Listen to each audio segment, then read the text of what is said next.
Hello बच्चों, good morning. आज आप लोगों के सामने हम कक्षा 10 सब्जेक्ट फिजिक्स की तीसरी वीडियो देने जा रहे हैं। इसके पहले वाली वीडियो में आप लोगों को हम प्रकाश के परावर्तन के बारे में बताए थे, रिफ्लेक्शन ऑफ लाइट। प्रकाश का परावर्तन क्या होता है इसके बारे में बताए थे और एक फिगर भी बना था। फिगर आप लोग बनाए होंगे कॉपी में। इस तरह हम अपारदर्शी तल एक बनाए थे और यह प्रकाश की किरण आपतित किरण थी और यह आपतन बिंदु था। फिर यह तल से टकराकर वापस जाने वाली किरण परावर्तित किरण थी और आपतन बिंदु पर हम बताए थे लंब खींचा गया था जिसको अभिलंब बोला गया था, अभिलंब बोला जाएगा।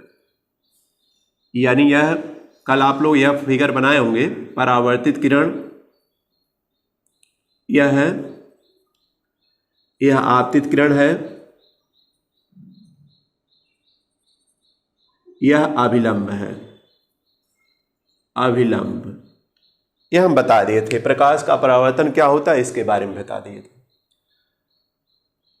अब एक और जानकारी कर लीजिए कि प्रकाश की किरण अगर किसी प्रकाश सोर्स से तिरछे तल पर पड़ रही है तो यह तिरछा उसी माध्यम में वापस लौट जाएगी। यह भी प्रकाश का परावर्तन कहलाता है। हम बताए थे कि स्टेप और कि अगर कोई प्रकाश की किरण किसी अपारदर्शी तल से टकराएगी और वह लंबवत आएगी, इस तल पर वह लंबवत आएगी, तो उसी रास्ते से वापस भी हो जाएगी, उसी माध्यम में उसी रास्ते से वापस भी हो जाएगी। यह भी घटना परावर्तन की है। अगर लंबवत कोई प्रकाश किरण आएगी तो उसी रास्ते से वापस हो जाएगी। अब ध्यान देना है, यह जानकारी रखिएगा आप लोग। यहां पर आपतन कोण बनता है। आपतन कोण, यही आपतन कोण को स्मॉल आई से दिखाएंगे। आपतन कोण स्मॉल आई से है और यह परावर्तन कोण है, स्मॉल आर से दिखाएंगे। आपतन कोण आई, परावर्तन कोण स्मॉल आर से दिखाएंगे। अगर आपतन कोण की परिभाषा देना है तो आपतित किरण और अभिलंब के बीच बना कोण, देखिए हम बता दिए आप लोगों को कि आपतित किरण और अभिलंब के बीच का कोण आई है और अभिलंब और परावर्तित किरण के बीच का कोण आर कहलाएगा। यहां पर ध्यान रखिएगा, जो आपतन कोण रहेगा वह परावर्तन कोण के बराबर रहेगा। और इसमें देखा जाए तो चूंकि आपतित किरण और परावर्तित किरण एक ही रास्ते से गई हैं, अभिलंब भी इसी पर पड़ेगा, तो इसलिए आपतन कोण और परावर्तन कोण का मान दोनों शून्य रहेगा। यह ध्यान रखिएगा। अगर कोई प्रकाश की किरण किसी अपारदर्शी तल पर लंबवत पड़ेगी तो उस समय आपतन कोण यानी I is equal to R is equal to दोनों शून्य हो जाएगा। इसको ध्यान रखिएगा सब लोग।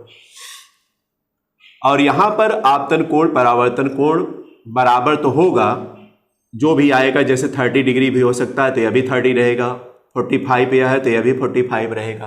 ये ध्यान रखना, इस केस में केवल 0 रहेगा। चूंकि अभिलंब और आपतित किरण एक ही मार्ग से है तो इसलिए आई और आर दोनों 0 होगा। इसको ध्यान रखिएगा। तो हम बताए थे, आगे चलते हैं। कल हम बताए थे आप लोगों को इसके पहले कि प्रकाश के परावर्तन के 2 नियम हैं। परावर्तन के नियम हेडिंग डालिएगा आप लोग, परावर्तन के नियम। परावर्तन के नियम में पहला नंबर चलिएगा। पहला नंबर में लिखना है, जैसा कि हम बताए दिए कि आपतन कोण परावर्तन कोण के बराबर होगा। लिखिएगा आपतन कोण, ब्रैकेट में लिखिएगा स्मॉल आई, कामा परावर्तन कोण स्मॉल आर के बराबर होता है। लिखिएगा कि बराबर होता है, बराबर होता है। इसको ध्यान रखिएगा। कहने का मतलब है कि अगर आई, हमने बता भी दिया, आई अगर 30 डिग्री है तो आर भी 30 होगा, आई 45 है तो यह भी 45 होगा। दूसरा नंबर नियम चलते हैं। परावर्तन के दो नियम हमने बताया। पहला नियम तो आपतन कोण परावर्तन कोण के बराबर रहेगा। दूसरा देखिए यहां पर बताया जाएगा आपतित किरण, परावर्तित किरण और आपतन बिंदु पर, यही आपतन बिंदु बताए हैं, आपतन बिंदु पर खींचा गया अभिलंब, तीनों एक ही तल पर होते हैं। एक तल पर देखें तीनों हैं, आपतन को आपतित किरण भी है, परावर्तित किरण भी है और आपतन बिंदु पर खींचा गया अभिलंब भी इसी तल पर है। यानी अगर इसको रखना चाहते हैं तो यक्स डैश तल लिख सकते हैं, ले सकते हैं आप। तो लिखिएगा यहां पर। अब चलिए आप नोट करिए, आगे हम बोल रहे हैं आपतित किरण, कॉमा लगाएगा, परावर्तित किरण, आपतित किरण, परावर्तित किरण और आपतन बिंदु पर खींचा गया अभिलंब, आपतन बिंदु पर खींचा गया अभिलंब तीनों एक तल पर होते हैं। यह याद भी हो गया होगा आप लोगों को और याद रखना है सबको। तो देखिए हम बता दिए कि प्रकाश का परावर्तन क्या होता है और प्रकाश के परावर्तन के दो नियम हैं और दो नियमों के बारे में आप लोगों को बता दिए कि दो नियम क्या है, इसके बारे में ही बता दिया हमने। इसको आप लोग ध्यान रखिएगा, समझ में तो आया होगा सबको। इसके बाद आते हैं हम लोग अगले स्टेप पे। इसको कॉपी में नोट करते जाना है सबको।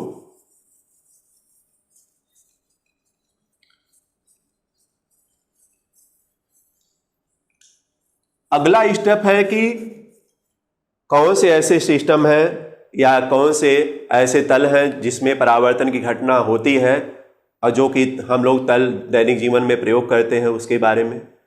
तो देखिए हम लोग जो दर्पण यानी चेहरा देखने के लिए प्रयोग करते हैं वह समतल दर्पण होता है। वह भी देखा जाए तो परावर्तक तल वह भी उदाहरण में आ सकता है, उसमें भी प्रकाश किरणें परावर्तित होती हैं। तो अगर देखा जाए तो जो दर्पण का उदाहरण मिलता है वह जो है इस घटना पर आधारित होता है। तो दर्पण के बारे में हम लोग चलेंगे कि दर्पण क्या है, मिरर क्या है, इसके बारे में हेडिंग पड़ेगी दर्पण, मिरर जिसको बोलते हैं। दर्पण क्या है? अब दर्पण की अगर परिभाषा देना चाहेंगे तो दर्पण लिखेंगे कोई खोखला कांच का गोला रहे, यह कोई मान लीजिए कांच का खोखला गोला है। अगर इसके किसी भाग को काट दीजिए, यहां से कट हो जाए और यह तल हटा दिया जाए एकदम, तो यह देखिए एक कटा हुआ भाग मिला। अब इसके अगर एक तरफ पॉलिश कर दी जाए तो यह दर्पण बन जाता है। अब चूंकि यह जो कटा हुआ भाग है इसके दो तल है, एक अंदर का तल जिसको दबा हुआ तल कहते हैं और एक ऊपर का तल रहेगा जिसको उभरा तल कहते हैं। तो आप पॉलिश तो बाहर की तरफ भी कर सकते हैं, अब बाहर की तरफ अगर नहीं करना चाहते हैं तो अंदर की तरफ भी पॉलिश कर सकते हैं। अगर बाहर की तरफ आपने पॉलिश कर दिया तो यह बन जाता है अवतल दर्पण। क्या बन जाता है? अवतल दर्पण बन जाता है अगर आपने बाहर की तरफ या उभरे भाग पर पॉलिश कर दिया। और अगर यही दर्पण लीजिए, यही फिगर इस तरह हम घुमा दें और इसमें अंदर की तरफ यानी दबे हुए भाग पर पॉलिश कर दिया जाए तो यह बन जाता है उत्तल दर्पण बन जाता है। उत्तल दर्पण यह बन जाता है। और अगर इसका तल समतल आ जाता है और एक तरफ इसके किसी एक तरफ पॉलिश कर दी जाए तो यह समतल दर्पण बन जाता है, समतल दर्पण बन जाता है। तो देखिए दर्पण मुख्य रूप से आप लोग तीन प्रकार पढ़ेंगे। वैसे समतल दर्पण आप लोगों में नहीं है, केवल उत्तल दर्पण और अवतल दर्पण रहेगा, यानी कनकेव मिरर और कन्वेक्स मिरर मिलेगा और यह प्लेन मिरर आप लोगों में नहीं है। तो यह ध्यान रखिएगा आप लोग कि दर्पण कैसे बनता है। तो हमने बता दिया, चलिए नोट करिएगा आप लोग, इसमें लिखते भी जाइए आप लोग। दर्पण हेडिंग डालिएगा, लिखिए दर्पण किसी कांच के खोखले गोले का कटा हुआ एक भाग होता है खोखले गोले का कटा हुआ एक भाग होता है जिसके एक तरफ पालिश कर दी जाती है, जिसके एक तरफ पालिश कर दी जाती है। हो गया होगा सबका। इसके बाद लिखिएगा दर्पण मुख्य रूप से दो प्रकार के होते हैं। दर्पण मुख्य रूप से दो प्रकार के होते हैं। उसमें पहला नंबर बल्कि यह डालिएगा कि पहला नंबर का फिगर यह बनाएगा, दूसरे नंबर का फिगर यह बनेगा। पहले नंबर के नीचे बल्कि लिख लीजिएगा यदि, फिगर बना करके लिखिएगा यदि दर्पण के, यदि खोखले गोले के कटे हुए भाग, खोखले गोले के कटे हुए भाग पर अंदर की तरफ पालिश की जाती है या दबे भाग पर पालिश की जाती, लिख सकते हैं, या दबे भाग पर पालिश की जाती है तो यह उत्तल दर्पण बन जाता है। इसके नीचे लिख लेना, तो यह उत्तल दर्पण बन जाता है। इसमें सेकंड नंबर फिगर बना लेना है। इसमें अवतल दर्पण है, लिखिएगा यदि कटे हुए भाग पर बाहर की तरफ पालिश कर दी जाती है, बाहर की तरफ पालिश कर दी जाती है तो यह अवतल दर्पण बन जाता है। तो देखिएगा उत्तल दर्पण कैसे बनता, अवतल दर्पण कैसे बनता, इसके बारे में बना दिया। इसके अलावा यह भी समतल दर्पण है, लेकिन हमने बता दिया मुख्य रूप से आप लोगों को दो प्रकार मिलेगा। इसको ध्यान रखिएगा। अब यहीं तक आप लोगों को नोट कर लेना है। इसके बाद हम जो भी समझा रहे हैं उसको समझिएगा। नोट इतना ही करना है आज, इसके बाद हम समझा रहे हैं। अब दर्पण हम कोई भी बना दें, आप पहचान तो कर ही ले जाएंगे। जैसे हमने इस तरह फिगर बनाया और इसमें इस तरह पालिश कर दिए यानी उभरे भाग पर पालिश है, तो यह कौन सा दर्पण बनेगा? बताइएगा इसका जवाब क्या, कौन सा दर्पण बनेगा? अवतल दर्पण। और हमने अगर यह फिगर इस तरह बनाया, अंदर की तरफ पालिश कर दिया, तो यह कौन सा बनेगा? तो बताइएगा, चूंकि दबे हुए भाग पर पालिश है इसलिए यह अगर देखा जाए तो उत्तल दर्पण बन जाएगा। अगर हमने फिगर उसी तरह से कोई भी पूछ सकता है तो आपको पहचान सबसे नंबर 1 पर आनी चाहिए। और भी पहचान आगे हम बताएंगे, लेकिन अभी और बताने के बाद बताएंगे। तो देखिए यहां पर दर्पण द्वारा जानते हैं आप लोग प्रतिबिंब बनता है।